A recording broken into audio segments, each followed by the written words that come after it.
புதுக்கோட்டை மாவட்டம் பாலன் நகரில் தமிழகம் தலைநிமிர தமிழனின் பயணம் நிறைவு விழா நடைபெற்றது. நிகழ்ச்சி முடிந்த பின் இருக்கைகளை ஒழுங்குபடுத்திய பாஜக தொண்டர்கள்.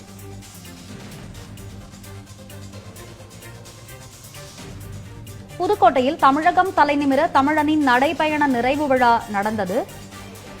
மத்திய அமைச்சர்கள் அமித்ஷா, பியூஷ் கோயல், எல் முருகன் ஆகியோர் பங்கேற்றனர்.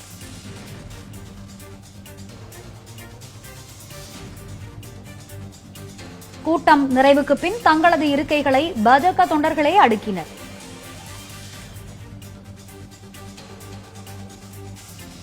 நிகழ்ச்சி முடிந்த பின் இருக்கைகளை ஒழுங்குபடுத்திய பாஜக தொண்டர்கள்.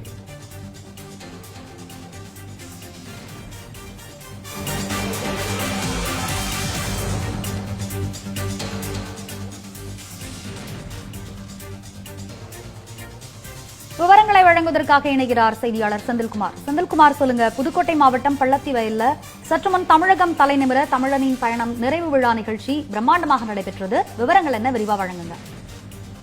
வணக்கம் அபிராமி.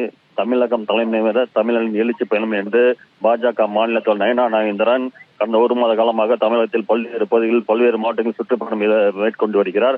அந்த சுற்றுப்பயணத்தின் நிறைவிழா இன்று புதுக்கோட்டை பள்ளத்திவேல் பகுதியில் நிறைவிழா நடைபெற்றது. இந்த நிறைவிழாவில் உள்துறை அமைச்சர் அமித்ஷா மற்றும் முன்னாள் தலைவர்கள் அண்ணாமலை, தமிழிசை சவுந்தரராஜன் உட்பட பல்வேறு தலைவர்களும், அதேபோல மத்திய அமைச்சர்கள் பியூஷ் கோயல், எல் முருகன் போன்ற முக்கிய அமைச்சர்களும் இந்த நிறைவிழாவில் கலந்து கொண்டனர். இந்த நிறைவிழாவிற்காக புதுக்கோட்டை மேற்கு மாவட்டத்தில் ராமச்சந்திரன் தலைமை ஏற்பாட்டின் பேர் 60,000 பேர் அமரக்கூடிய வகையில் இருக்கைகள் போடப்பட்டிருந்தது.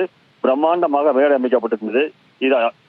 இது எந்த அனைவரையும் பார்த்து ரசித்தனர். மேலும் இந்த நிறைவு விழாவில் உள்துறை அமைச்சர் அமித்ஷா உள்பட அனைவரும் கலந்து கொண்டு பேசி தங்களது பேச்சு நிறைவு செய்தவுடன் பாஜக தொண்டர்கள் ஆங்காங்கே அவர்களுக்காக போடப்பட்டிருந்த இருக்கைகளை அவர்களே எடுத்து அடுக்கி வைத்து சென்றனர். இதனால் ஊழியர்களுக்கும் எந்த விதமான பொதுமக்களும் இடையூறு இல்லாமல் அந்த பொதுக்கூட்டம் நிறைவடைந்து எந்த பிரச்சனையும் இல்லாமல் நிறைவடைந்தது.